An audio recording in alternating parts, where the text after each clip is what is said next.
Hey guys, welcome to Bastion Time. I am your host Bastion, here walking my dog on our early morning walk, and I wanted to babble a little bit about how much I want to hate the new show Love Victor, but I just can't hate it. So for those of you who aren't familiar, Love Victor is like this new show on Hulu, although strangely it was originally commissioned by Disney Plus or something like that, but then got moved over to Hulu because I guess the content it's got LGBTQ characters, and I guess they figured they needed to move that over to Hulu for some reason. Disney, I guess, owns Hulu or something. Anyway, and basically it's a sequel of sorts to the movie Love, Simon, which is based on the book Simon versus the Homo Sapien Agenda by Becky Arbatali. If you've read the book, you'll know that the movie Love, Simon is very faithful to the book. There are very, very few changes, and frankly, what changes there are, in my opinion, are kind of for the best. Not that there's too much wrong with the book, but anyway, the point is, this show is about a completely different set of characters, although Simon does appear, quote unquote, as text. Victor and Simon are writing back and forth to each other. Simon's kind of like Victor's mentor, because now Victor has moved to the town that Simon's from and trying to get his advice about how to fit in at his school and stuff like that. And anyway, so the reason why I want to hate it is because I really, really liked Love, Simon and the book that it's based on, but I did have some issues with it, which were basically, I don't want to spoil the book or the movie if you haven't experienced those yet, but basically I'm gonna have to anyway, and that is that things were just a little too easy for Simon. The central conflict of the movie had nothing to do with him. He was closeted, but it had nothing really to do with him being closeted, except that he was worried that this other kid at his school was going to blackmail him about it. And it's like, really? That's the conflict? You're worried about getting blackmailed? And then the other major conflict is it's kind of a mystery who this other fellow is that there's another gay kid at Simon's high school, and he's trying to figure out who it is. It's a mystery. And anyways, so I really like the book and the movie, but I have major issues with the fact that Simon's so scared about coming out when you can just tell from his parents make it crystal clear they're super liberal, they're super accepting, like he has zero reason whatsoever. And then I think back to all kinds of other people that I know who have major anxiety about that whole process, for good reason, because they were born into oppressive fundamentalist religions that would absolutely not be at all okay with that, and would require them to either go into therapy to convert, or to stay celibate, or to leave the house, or all kinds of things. So the point is, it kind of rubbed me the wrong way that things were just so easy for Simon. So that is kind of why I decided I wanted to write a book based on one of these specific instances that I know of somebody who was growing up in a very fundamentalist religion and what their process would have been like. So I wrote that book, and it was in retrospect, it was a pretty decent book, but it had some issues. So I've been working for the past 2 years or a year on fixing some of those issues. But then anyways, the point is, I love Becky Arbatali and her writing, and I thank her for writing the Simon book, because it's really strangely what got me to want to write my own books.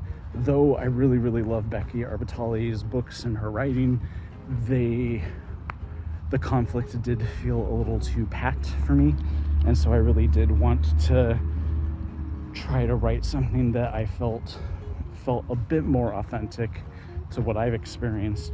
And maybe there are plenty of kids who've experienced exactly what Simon experiences and love Simon, but that was my experience. That wasn't the experience of most people that I know from my generation, which is a generation removed from Simon. So in any case, I went into Love, Victor thinking, darn it, here it is. Somebody's trying to basically fix what I wanted to fix, which was what I felt was a more authentic situation. Victor's from a conservative family. His parents are clearly Catholic, and the headlines for a lot of the reviews were pointing out that this is kind of like course correction. This is basically like pushing back at the original source material, and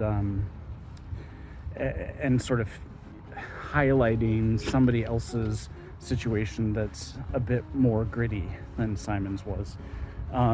And so I was kind of annoyed that somebody else was doing exactly what I was wanting to do.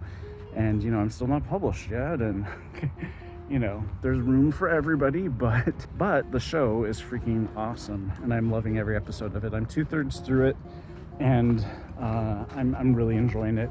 It does feel a little fan fiction-y at times because Becky Arbitali is not based on any of her books. It's based on a completely different set of characters that are, while Simon and his friends are in college, this new generation is at their old school. And so just having Simon write back and forth with Victor just kind of feels a little fan fiction-y sometimes. It sort of elevated Simon to like godhood tier or something crazy like that, where he's like this amazing, counselor, and it's like, he was just a kid. I don't know, at age 20 or whatever he would be by the point of Love, Victor. He's not necessarily have to be the wisest person on the planet, so it's a little silly that he's like this therapist basically for Victor, when Victor probably needs an actual therapist. But I am really enjoying it. I do find some of the writing a little lackluster, which is to be expected on a TV show, because most TV shows like this one are not ones where every single episode is written by the same writer. So unfortunately, the showrunners are the same people who wrote and directed the Love, Simon screenplay.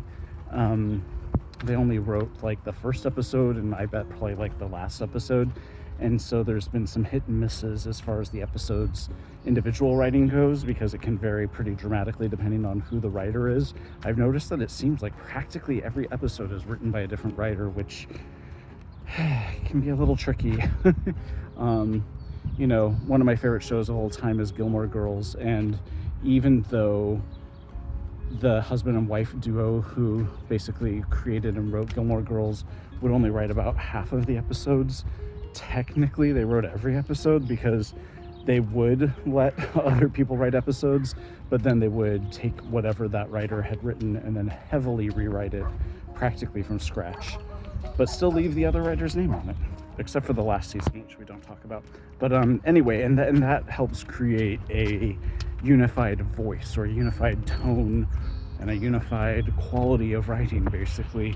And so there have been a couple episodes of Love, Victor where I was like, oh boy, they really should have taken another stab at a different draft, or could have changed that line here or there. One of my big pet peeves is teen shows that are clearly written aimed at teens, and I feel like they really shouldn't be. They should be expecting that the viewer is like a college professor.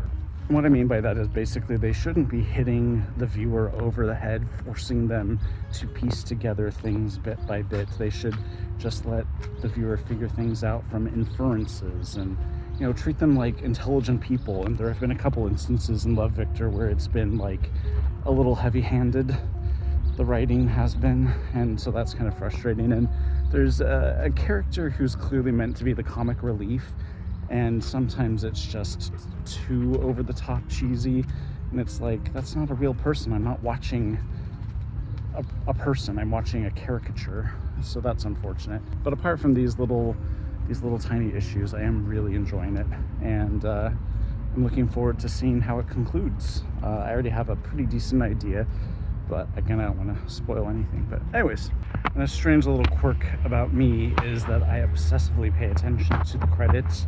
of TV shows and movies, and especially the writer, the director, the producers. I don't know why. And strangely, one of the best episodes that was not written by the main showrunners of Love, Simon is this woman named Sheila Lawrence, who I obsessively know is one of the writers from Gilmore Girls. Not the main writer, that's Amy Sherman Palladino, but she would write and produce like two to three episodes a season from like the very beginning, and then a couple of other Amy Sherman Palladino's other shows like Bunheads, I think she did, and stuff like that. And then also one of the other main producers of Love, Victor is this guy named Brian Tannen, who I know was a writer and producer for Ugly Betty. And in fact, one of the characters in Ugly Betty, the character Amanda, gets her last name from him. So anyways, a weird quirk about me is that I am obsessed with knowing these kinds of trivial details, but I think it's because I'm a writer and I want to know who's written what and what the quality of the writing is for each thing and stuff like that. And a quick shout out to Aaron, who joins my Patreon level at the Red Rupee level, which I forgot to put in the previous video as I was walking my dog. But anyways, thanks Aaron. That's the level, for those of you who are curious, where it's like you get the one-on-one personal training session with me once a month. So anyways, thanks Aaron. If you also want to check that out, head over to my Patreon at patreon.com/Bastion. Anyways, how are you guys watching it? And do you like it? And let me know what you think down in the comments. See you guys in the next video. Bye guys.